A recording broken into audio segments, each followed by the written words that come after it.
The Penang Government works with Tzu Chi to provide free childcare in an impoverished fishing village. The DaAi TV medical show All About Health conducts a gratitude gathering to honor all the supporters. Welcome to DaAi Headlines. I'm Lori Chen. Thank you for joining us. Education is one of the key components of getting out of an impoverished situation.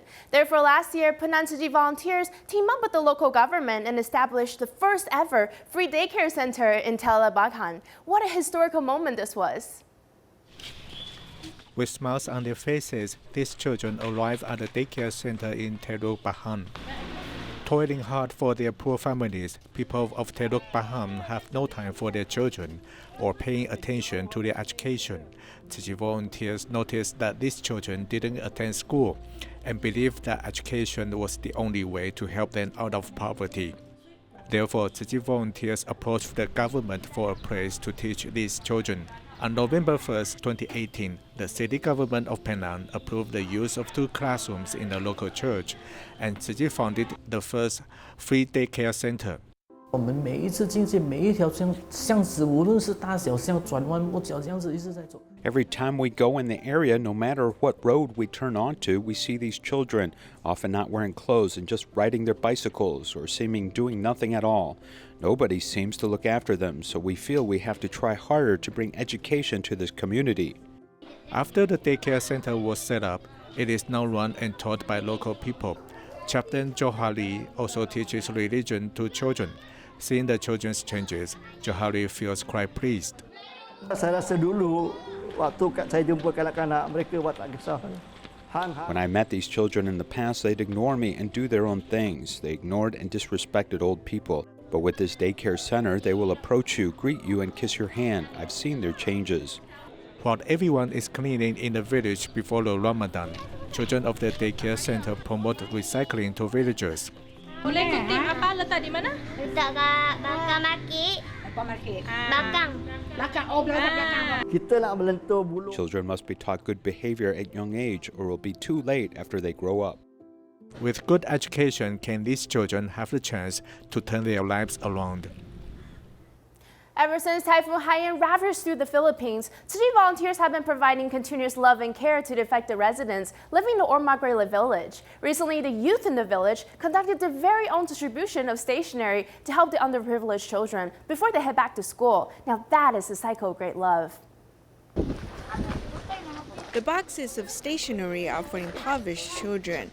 Ormoc youth volunteers work together to prepare for the stationery distribution.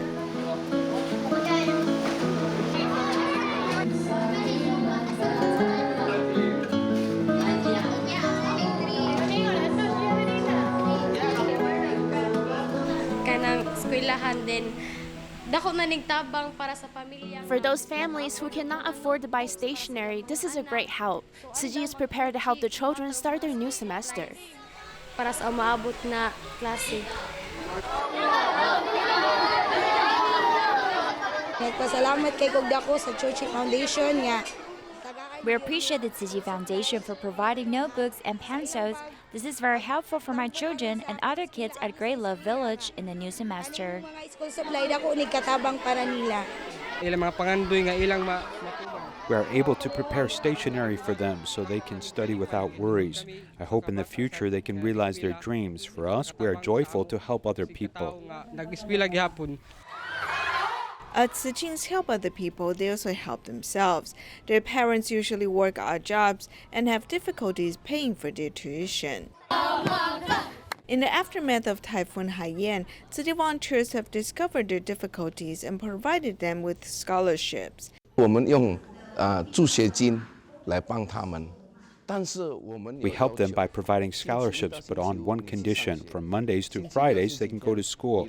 On Saturdays and Sundays, you come to serve in Great Love Village. They must conduct home visits, plant flowers, and help out when there are disasters. 你们去付出，去帮忙。 With the volunteers' help, impoverished students can be lifted out of poverty and pursue a brighter future. Speaking of education, there was an enterprise that spent 2 years' time helping 8 different schools and 3 different community charity organizations. The aim was to help people connect with their very own communities. Recently, 16 students and teachers from elementary school in DaAi took it a step further and traveled 430 kilometers around Taiwan to learn all about each region's specialty. Now that is learning on the go.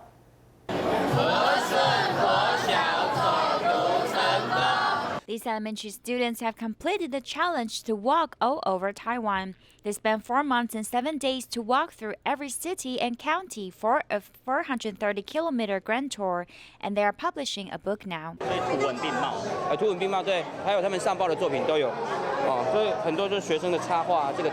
The textbooks have talked about these places, so we want to go there in person to take a look.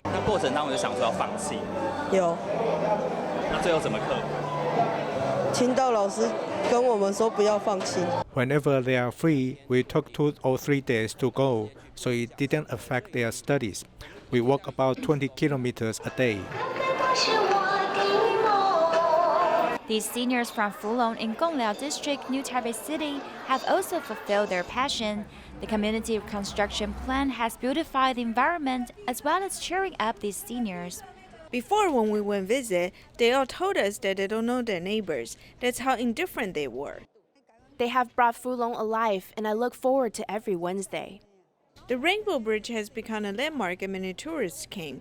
We have organized an activity so people can come walk around the street or join competitions. Corporations have also worked with schools and communities to fulfill the charity plan. Their fruitful results have helped promote Taiwan's diverse local culture. June 5th is World Environment Day. Therefore, Tzu Chi Thailand chapter took the opportunity and held an environmental protection event. They invited students from 38 different schools to participate. Each of the participants demonstrated their creativity and knowledge through paintings, speeches, and short films. Let's check out all of these creative works. One Tzu Chi volunteer gives every participating student a tumbler. On a World Environmental Day, Tzu Chi Thailand chapter holds an environmental protection competition. Their speeches involve experiences on how to protect the earth in daily life. We reduce and refuse to use one-time items. I bring a reusable bag when I go to a supermarket. I'll ask my parents to do it. I will start with my family and then spread to more families. Then the environment of our planet will improve. The environment is getting worse because we humans are using technologies to make our lives better, but also causing environmental pollutions, such as air and water pollutions, and more garbage too. A building home must be protected. Students from 38 schools promote environmental protection using different creative mediums. We must teach students about environmental protection at a young age and let them influence their families, even the society and the country. The DaAi technology puts on a fashion show of how they reuse these resources in a different way. They hope that the general public protect the environment in daily lives. Speaking of protecting Mother Earth, Xiamen City volunteers have been promoting recycling to local vendors for over a year now. From not being accepted in the beginning to now, many vendors were joining the efforts of sorting the recyclable goods, even at nighttime recycling stations as well. The weather wasn't hot, just like Tzu Chi volunteers passionate hard to do recycling. They have been promoting recycling to stores around Huli Jingsi Books and Cafe for a year. Now there are 65 stores that collaborate with Tzu Chi. You have all been so dedicated to do charity. It's just a tiny bit we did to improve the environment and our health. I can bring my family together and everyone's little power can accumulate to be a great one. In the beginning, when I got rejected, I felt upset and I want to run away from the task. But now I try to let go of my ego when I'm promoting because I know the importance to do recycling from the source. At night, volunteers who are just off work gathered at the cafe to sort recycled goods. Before, I do know some items are recyclable, such as the labels on the purchased items. Here, everyone is collecting the tiny paper label, so I should keep these items in daily life. The community has improved its environment and ambience when more and more residents join to do recycling.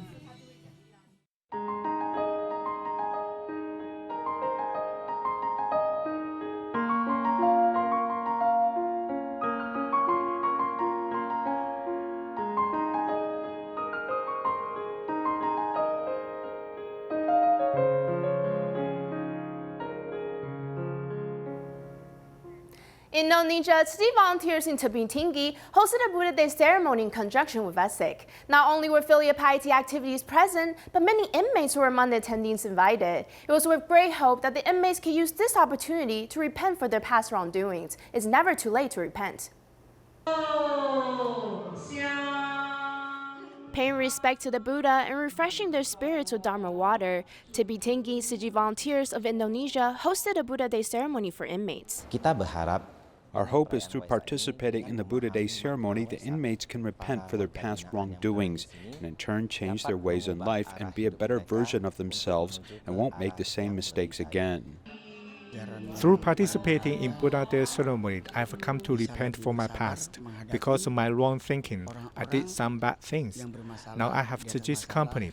I hope when I leave prison, I can do good deeds. Tzu Chi's Pride celebration in this predominantly Muslim country included a heartwarming activity for parents and children. Volunteers had the children wash their parents' feet and fed them. The parents are quite enjoying this rare time with their children. Master Chen Yan tells us there are two things in life we cannot wait. One is doing good deeds, the other is fulfilling our filial duties. These are lessons we should pass on to our children. As part of fulfilling filial piety, love should be shouted from the rooftop. The children wrote down their feelings in cards to read out loud to their parents. I'm grateful my parents take such good care of me. I'll behave, be a good child, and also work hard in my studies. Kneeling, the children pay the utmost respect to their mothers, showing their love in the most practical way. The DaAi TV medical show all about health had just celebrated its 5,000th episode. In honor of this special occasion, a gratitude gathering was conducted for all the supporters of the show for all of these years. It was also an opportunity to take a look back at all the tales and anecdotes from Dr. Chen. Congratulations! Blowing out the virtual candles, Superintendent Jen Shou-Xin celebrates his 5,000th episode of the show all about health. Ophthalmologist Dr. Wang Aiho and his daughter play a violin piece during the celebration DaAi TV hosted for Dr. Jen to celebrate his programming, as doing 5,000 episodes of a 10-minute show in 18 years has not been an easy feat. If it were me, I couldn't do it. I can only talk about my own specialty. I don't know how he managed to include all the medical knowledge inside his program. Presenting a gift for the doctor, Zhang Yongshu, after being bedridden for 15 years, is grateful to have found a new vigor on life thanks to Dr. Jen. Back then, both of my lower legs had sores on them, and I was shocked to see the famous Superintendent Chen to come to my house to change my dressings personally. The superintendent's medical outreach is not limited to Taiwan. It also reaches Mozambique, Cambodia, and some 10 countries. The cases he sees there also finds its way into his programming. Dr. Chen doesn't only use his eyes to observe, he also uses his phone to do a lot of note-taking. After the outreach, while we were waiting for our transfer flight at the airport lounge, he had begun to organize the information and painting he wanted for future episodes. How long will it take to see 5,000 patients? Through our programming, we can reach over 5,000 people at one time, and using historical paintings to engage, the audience can learn to change their habits. Never straying far from his mission in life, Dr. Jen Shou-Xin continues to spread his medical knowledge, whether on the surgical table or recording studio. Continue our series on artificial intelligence. This time we take you into the field of medicine. For example, the Taipei Veteran General Hospital uses AI to analyze MRI images in order to locate brain tumors with an accuracy of more than 90%. This significantly decreases the time needed for doctors to produce diagnostic reports and can save the lives of more patients. Let's check out an in-depth report. You can see that as I'm slowly moving up and down, every MRI image shows where the tumor is, and it can even tell me the size is 1.8 cc. Taipei Veterans General Hospital uses its AI system Deafness to interpret MRI images and automatically detect intracranial metastatic tumors with an accuracy of over 90%. 我有这个人工智慧的判断呢，我做完检查之后， We have AI to instantly analyze these images. After doing the checkup, these images are uploaded to the server. If we see the brain tumor has metastasized, we can then change treatment strategy, such as using chemotherapy. Guo Wanyou said that since 1993, Taipei Veterans General Hospital has accumulated 9,000 brain tumor cases accurately for gamma knife surgery. The introduction of AI shortens the imaging diagnosis time by 5 to 7 days to save the precious life of patients with terminal cancer. 一天要做这么多病人。 Each day I have to look after so many patients, and my eyes may get tired from looking at so many images, which could affect the diagnosis. My thinking may also suffer. But if we use artificial intelligence, the process is the same from the beginning till the end. It's always the same and it won't get tired. Here's the prediction, and this is ground truth, which is from our original data. So this shows AI and prove it is quite consistent. 人工智慧的智慧在旁边去协助他做医疗的诊断。 The wisdom of artificial intelligence can help doctors do medical diagnosis. So after medical diagnosis, I can imagine that there's a lot of development that can help our doctors. First of all, they can save time, and secondly, they can reduce the misdiagnosis rate. Taipei Veterans General Hospital provides the brain MRI images that have been marked, and the Taiwan AI Lab is responsible for the AI recognition algorithm model.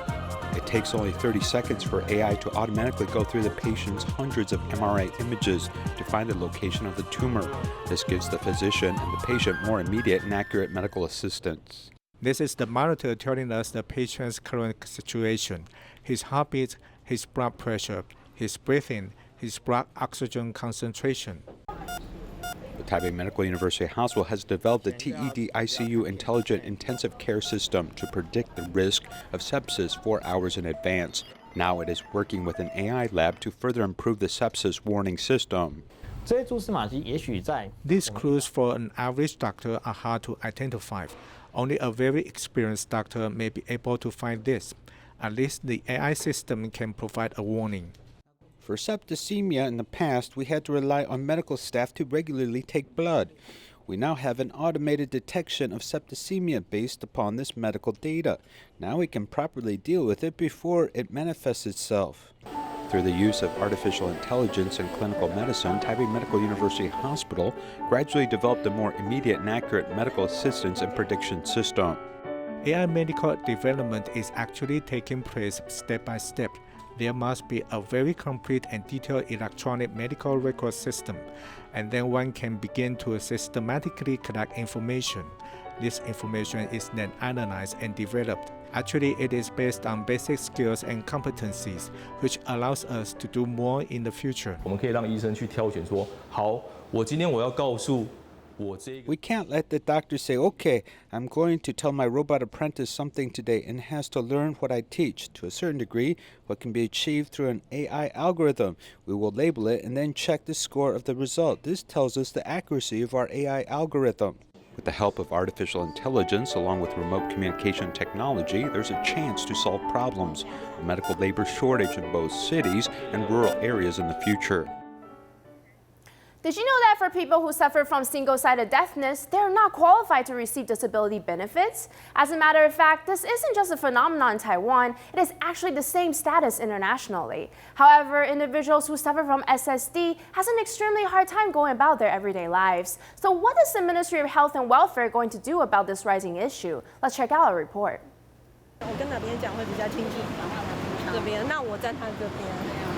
Before having a conversation, there's an extra step to be made. The location of the person needs to be changed, then the conversation can begin. It's because Ms. He suffered from a serious car accident when she was only 19 years old, leaving her deaf in the right ear and needing a hearing aid for her left ear. Her overall degree of hearing is only at 40%. After an initial car accident, I was actually involved in other multiple unrelated car accidents as well. One time was hit from behind by a scooter, another time was by a bike. It's all due to the fact that I cannot differentiate where the sounds were coming from. Many times someone would be honking at me and I have no idea from which direction the honking is coming from. In a noisy environment, they would have a hard time hearing clearly. They have a hard time pinpointing the location of where the sounds are coming from. For example, if a cell phone were to ring right now, it would be difficult for them to find the phone. Although the individual can still hear on one side, it still greatly affects their everyday lives. In addition, people in these types of situations aren't qualifying getting disability subsidies from the government, which results in the patient having extreme difficulties, emergency medical equipment, job seeking, and or attending school. The Ministry of Health and Welfare stated that it will work harder to plan and improve a better measure. However, at the present moment, even internationally, single-sided deafness is not actually listed as a disability. After an assessment by an expert, it is still difficult to categorize. How we determine if they qualify is to look at their everyday functionalities, such as their cognitive abilities, physical independence, and etc. If their level of difficulties is between 15 to 30%, then they will be hitting our benchmark. As of right now, for individuals with SSD, it's around 5 to 6% on the difficulty scale. However, individuals with single-sided deafness do have many difficulties when it comes to volume and various types of sounds. Therefore, the Ministry of Health and Welfare stated that it will plan to provide subsidies for medical assistive devices. They will also coordinate with other entities to make a more comprehensive supplementary care program to ensure better quality of life for these individuals. It's officially summer in Taiwan now, which is known for its high humidity and intense sun rays. Most people nowadays are always staying indoors, where there's constantly air conditioning that's running 24/7. However, from the traditional Chinese medicine's point of view, this will actually keep all the humidity within one's body, which is the source of many different illnesses. Let's see what the doctors have to say about ways to avoid accumulating humidity in one's body. Summer is humid and hot, especially during the plum rain season. The average humidity is often over 80%. The humid environment can cause humidity in our body too. It'll make you feel more tiring and decrease your appetite. The coating of your tongue will be thicker and the color will be yellowish. The excrement might be a bit sticky. If you often feel sleepy and your body feels heavy or face gets oily, that means your body is too humid. Cucumber, cranberry, watermelon, celery, and asparagus can all help urinate and get rid of the extra waters in our body. The diet should be light and avoid foods that are too oily, sweet, or salty. Doctors also suggest to exercise more. When you wake up in the morning or after you have lunch, exercise a bit and don't sit down right away. The more you work out, the better your blood flows. Forming an exercise habit can enhance the metabolism of water in your body. Do not enter a room with air conditioner when you are sweating, and don't eat too much ice or cold food in the summer because it may cause digestion problems. Recently, in the Greater Taipei area, many Tzu Chis held a joint graduation ceremony at one of the local popular outdoor squares. Almost 100 people showed up to the event, including many Tzu Chi alumni and Tzu Chi volunteers. Congratulations! We will leave you with these images. Thank you for joining us. See you next time.